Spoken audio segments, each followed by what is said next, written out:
Fancy saris, కంచిపట్టు సారీస్ కి ప్రత్యేకంగా పెట్టింది పేరు మన పూర్ణిమ ప్రింట్స్, KPHPN మాదాపూర్.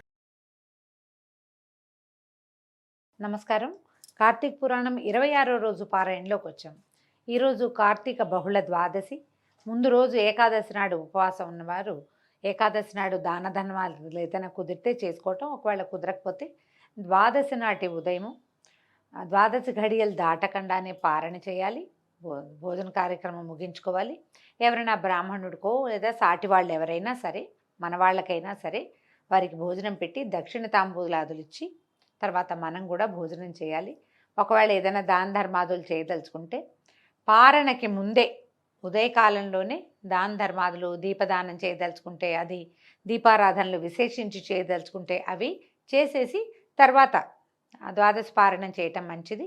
ఎవరైతే ఏకాదశి నాడు ఉపవాసం ఉండి ద్వాదశి నాడు పారణ చేసి యథావిధిగా బ్రాహ్మణుని అర్చించి ఏదో తాంబూలాదులు అవి ఇచ్చిన వాళ్ళు మధ్యాహ్న కాలం నిద్ర చేయకూడదండి. మధ్యాహ్నం పడుకోవద్దు. ఎవరింటికైనా వెళ్ళి కొంచెం వాకిట్లోకి వెళ్ళి ఏదైనా పని చూసుకుని పగలు మాత్రం పడుకోవద్దు. పగలు పడుకుంటే ఏకాదశి వ్రత ఫలితం లభించదని పెద్దవాళ్ళు చెప్తారు. ఆ విధంగా ఆచరించుకుని ఈ ద్వాదశిని సుసంపన్నం చేసుకోండి. అయితే ఈ రోజు ఏం చెప్తున్నారో చూద్దాం. ముందు రోజు నిన్నటి రోజున మనం ధర్మదత్తోపాఖ్యానం చెప్పాం. ధర్మదత్తుడు తను ఆర్జించినటువంటి కార్తీక వ్రత ఫలితాన్ని ఈవిడ కలహ అనే ఆవిడికి ధారపోసాడు.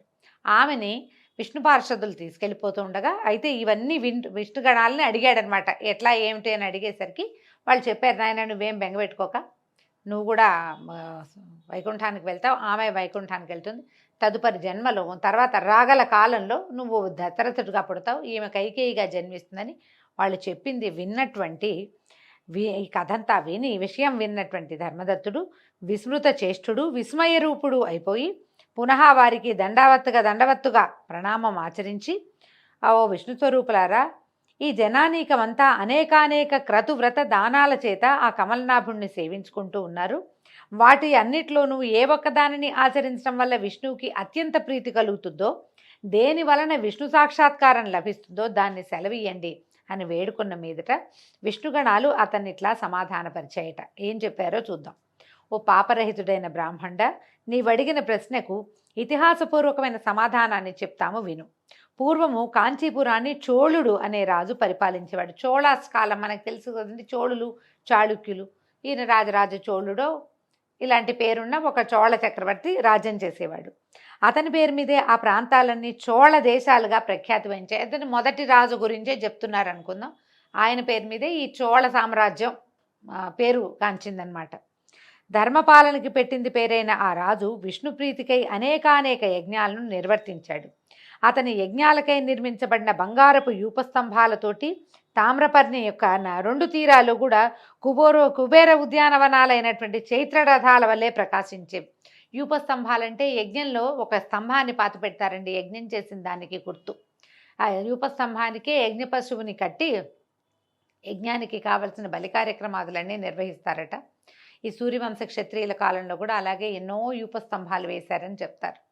అయితే అటువంటి ఆ రాజు ఒకానొక నాడు అనంతశయనం అనే పేర యోగనిద్రా ముద్రితుడుగా ఉండేటువంటి విష్ణువాలయానికి వెళ్ళి మణిమౌక్తిక సువర్ణ పుష్పాదులతో ఆ శ్రీహరిని అర్చించి సాష్టాంగ దండ ప్రణామాలు ఆచరించి శ్రీహరి సన్నిధిలోనే కూర్చున్నాడు. ఈయన ఏం చేశాడు, దేవాలయానికి వెళ్ళాడు. అనంతశయనం ఆ దేవాలయం పేరు.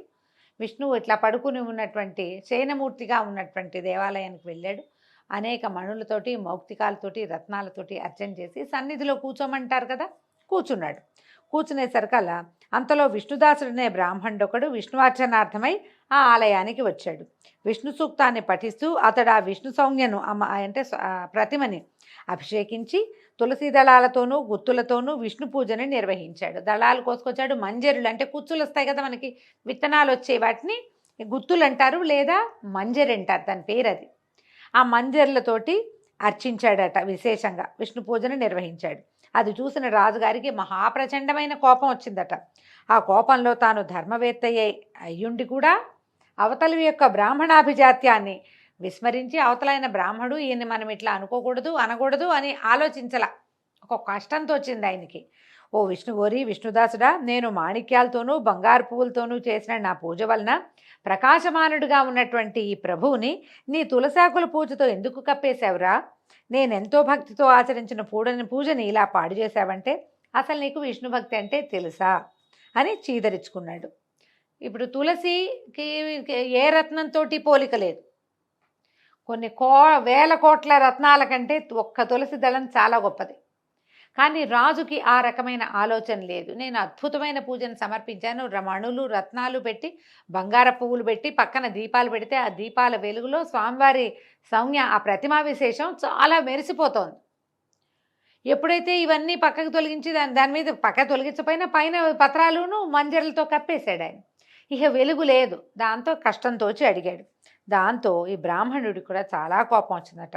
రాజుతో మాట్లాడుతున్నానన్న ఆలోచన లేకుండా, ఓ రాజా, నీకు దైవభక్తి లేదు సరికదా, రాజేశ్వర్యమత్తుడిపై ఉన్నావు, విష్ణు ప్రీత్యర్థము నీ చేత ఆచరింపబడిన యజ్ఞం ఏదైనా ఒకటి ఉంటే చెప్పు అని ఎదిరించాడు. అతని మాటలకి అవహేళనగా నవ్వుతూ, నీ మాటల వలన నీవే విష్ణుభక్తి శూన్యుడివని తెలుస్తూ ఉంది. ధనహీనుడవు దరిద్రుడవు అయినటువంటి నీకు భక్తి ఎలా కలుగుతుంది?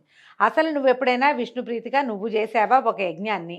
నువ్వేమైనా ఒక దేవాలయాన్ని కట్టించావా? నువ్వు ఏమీ చేయలేని వాడివి, అతను నీకు భక్తుడు అనే అహంకారం మాత్రం పుష్కలంగా ఉంది. ఓ సదస్సులారా, సద్బ్రాహ్మణులారా, శ్రద్ధాళులై వినండి. నేను విష్ణు సాక్షాత్కారాన్ని పొందుతానా, ఈ బ్రాహ్మడు విష్ణు సాక్షాత్కారాన్ని పొందుతాడో చూద్దాము అని చెప్పి నిదానించి చూడండి. మా ఇద్దరిలో ఎవరికి సాక్షాత్కారం లభిస్తుందో, అంతటితో మా ఇద్దరిలో ఉన్న భక్తి ఎటువంటిదో మీకే తెలుస్తుందని ప్రతిజ్ఞాపూర్వకంగా పలికి చోళుడు స్వగృహానికి వెళ్ళి ముద్గలుడు అనే మునిని ఆచార్యునిగా వరించి విష్ణు సత్రయాగానికి పూనుకున్నాడు. సత్రయాగం అని చేస్తారండి, 10 సంవత్సరాలు చేస్తారు. ఈ యాగాలలో విష్ణు సత్రయాగం అనేది ఒక ప్రత్యేకమైనది. రాజుగారు విష్ణు సాక్షాత్కారాన్ని పొంది ఆ బ్రాహ్మణుడి మీద గెలవడం కోసం సత్రయాగాన్ని మొదలుపెట్టుకున్నాడు.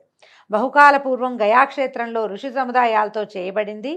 అన్నదానాలు అనేకానేక దక్షిణలతో సామాన్యులకు ఆచరించడానికి సాధ్యం కానిది, సర్వసమృద్ధిమంతమైంది అయినటువంటి ఆ మహాయజ్ఞాన్ని రాజు పూనుకొని నిర్వహించడం మొదలుపెట్టాడు.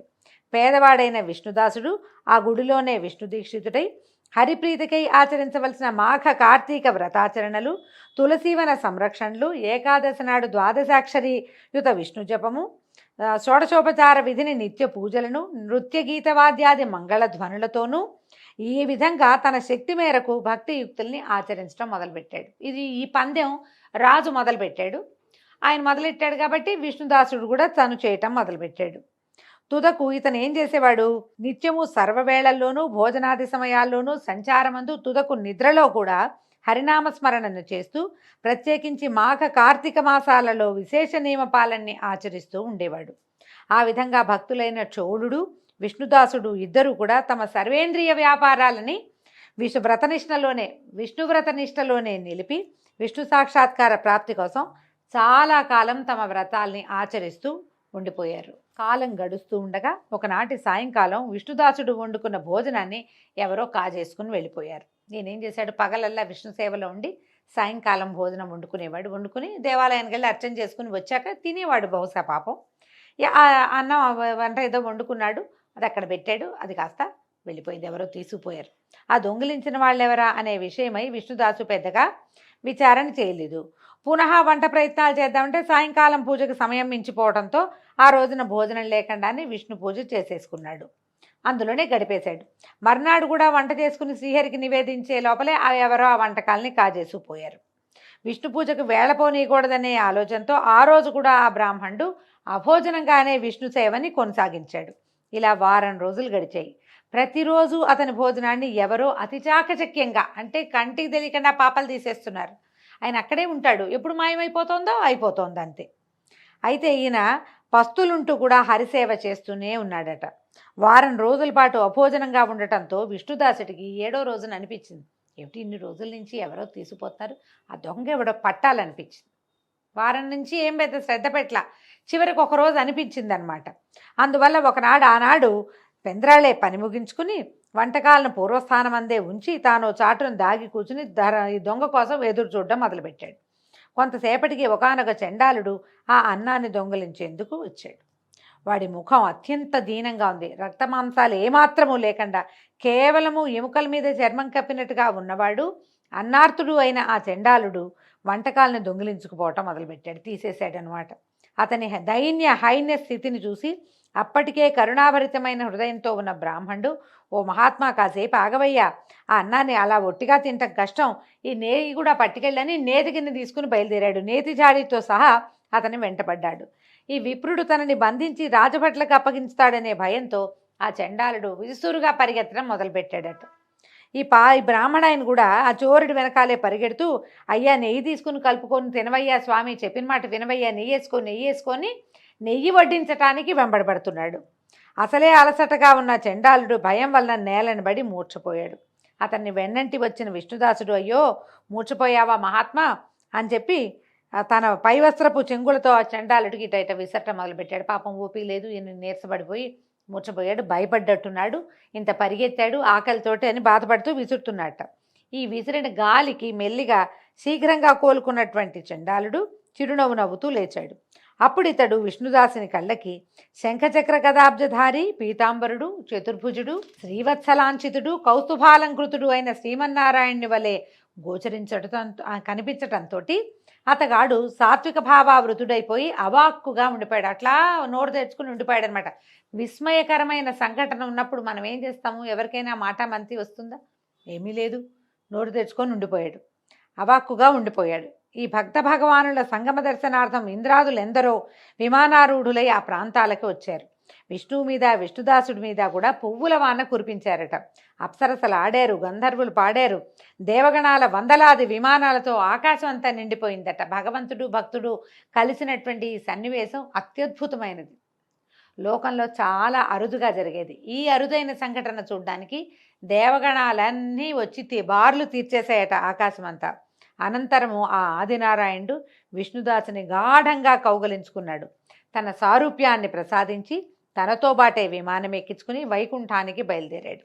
యజ్ఞవాటికలో ఉన్న చోళుడు గగనగాములైన బ్రాహ్మణ బ్రహ్మజనకులిద్దరినీ చూసి ఆశ్చర్యపోయాడు. యజ్ఞవాటికలో ఉన్నాడు, ఆయన చూశాడు, చోళుడికి విమానం కనపడుతోంది. ఎట్లా కనపడింది? దైవ విమానం అంటే అతను కూడా మహాభక్తుడే, అందులో అనుమానం ఏం లేదు. బ్రాహ్మణుడితో సాటి వచ్చేంత భక్తి లేదు కానీ ఉన్నది భక్తి, దాంతో ఆయనకి కనిపించేశారు కల. అయితే అలా చూస్తూ ఉండిపోయాడు. తక్షణమే తన ఆచార్యని పిలిచి, ఓ ముద్గరముని, నాతో వివాదమాడిన ఆ నిరుపేద విప్రుడు విష్ణు రూపాన్ని పొంది వైకుంఠానికి వెళ్ళిపోతున్నాడు. అమితైశ్వర్యవంతుడనైన నేను అసాధ్యాలైన యజ్ఞదానాదులు చేస్తూ కూడా విష్ణు సాక్షాత్కారాన్ని పొందలేకపోయానంటే ఇక వైకుంఠం అసంగతమే కదా, ఇంకా నాకు వైకుంఠం లభించదు, విష్ణువు నాకు లభించలేదు. నేను ఎన్ని యజ్ఞాలు చేసినా, బ్రాహ్మణులు కోరినంత దక్షిణలు సమర్పించినా కూడా ఆ శ్రీహరికి నా మీద లేశమైనా కృప కలిగినట్లేదు. దీనివల్ల కేవలం భక్తే తప్ప విష్ణునుగ్రహానికి మరొక మార్గం లేదు. ఈ యజ్ఞయాగాది కర్మకాండలని అనవసరమని భావిస్తున్నానని చెప్పాడు. పాపం చెప్పాడు, బాల్యం నుంచి యజ్ఞదీక్షలోనే ఉండటం వల్ల నిస్సంతుడైన ఆ రాజు తన సింహాసనం మీద తన మేనల్లుడికి స్వయంగా పట్టాభిషేకం చేశాడు. ఎంతకాలం నుంచో సత్రయాగం చేస్తూ యంగ్గా ఉన్నప్పుడు, అంటే యుక్త వయసు నుంచి అక్కడే ఉన్నాడు. ఆయనకి మేనల్లుడు ఉంటే ఆ మేనల్లుడికి సింహాసనం ఇచ్చేశాడు. అయితే అప్పటి నుంచినట ఏగో తస్మాత్ అధ్యాపిత దేశే సదా రాజ్యాంశభాగిన స్వశ్రియా ఏవ జాయంతే తత్కృత విధివర్తిన. అప్పటి నుంచి చోళ దేశాలలో మేనల్లుళ్ళే రాజులవుతున్నారట. అవునో కాదనండి, పురాణంలో అయితే ఇలాగే చెప్తున్నారు. చోళ దేశాల్లో రాజ్యాధికారాన్ని పొందటంలో రాజుల మేనల్లుళ్ళే కర్తలవుతూ వచ్చారు. అనంతరము చోళుడు యజ్ఞహోమగుండం దగ్గరికి చేరి, ఓ శ్రీహరి, త్రికరణ శుద్ధిగా నీ అందలి భక్తిని నా యందు సుస్థిరం చేయి తండ్రి అని ప్రార్థించి సమస్త సదస్యులు చూస్తుండగా అగ్నిప్రవేశం చేసేసాడు. ఏంటంటే ఇది పోటీ కోసం చేయలేదండి, అతనికి ఏదో లభించింది నాకు లభించాలని కాదు, అతనికి లభించినంత జ్ఞానం నాకు లేదని తెలుసుకున్నాడు. అతనంత భక్తిపరుణ్ణి నేను కాను, నేను చేసే ఈ క్రియా కర్మకాండ కంటే కూడా భక్తి చాలా ఎక్కువైనది అని గ్రహించి ఇంకా ఈ జీవితం నిరర్థకమని భావించి అగ్నిప్రవేశం చేశాడు. అది చూసి క్రుద్ధుడైన ముద్గలుడు తన శిఖను పెరిగి వేసుకున్నాడు. అది మొదలుగా ఆ గోత్రం ఈనాటికి కూడా విశిఖగానే వర్ధిల్లుతోంది. ముద్గలుడనేటువంటి ఆచార్యుడు ఈయనతోటి యజ్ఞం చేయిస్తున్నవాడు తన శిఖని వెనకాల ఇది పెట్టుకుంటారు కదా, పిలకనమ్మ అనాలి. తెలుగులో ఇలాంటి పదం వాడకూడదండి. మనం ఎవరి గురించైనా బ్రాహ్మణుల గురించి, పెద్దవాళ్ళ గురించి ఇలా కథల్లో చెప్పేటప్పుడు కూడా శిఖ అని చెప్పాలి. శిఖ కాదండి, శిఖ. ఈ శిఖని లాగేసుకున్నాడట, తలంతా నెత్తురుమైపోయింది. కానీ ఆయన గోత్రం ఇప్పటికీ కూడా విశిఖ పేరుతోటి ఒక గోత్రం నడుస్తోంది. అయితే హోమగుండంలో ప్రవేశించిన రాజుని అగ్నిలోంచి ఆవిర్భవించిన శ్రీహరి ఇట్లా పట్టుకున్నాడట, ఆదుకొని ఆ చోళుని ఆలింగనం చేసుకుని అతనికి కూడా సారూప్యాన్ని అనుగ్రహించి అక్కడి వారందరూ ఆశ్చర్యంగా చూస్తుండగా తనతోటి వైకుంఠానికి తీసుకెళ్ళిపోయాడు.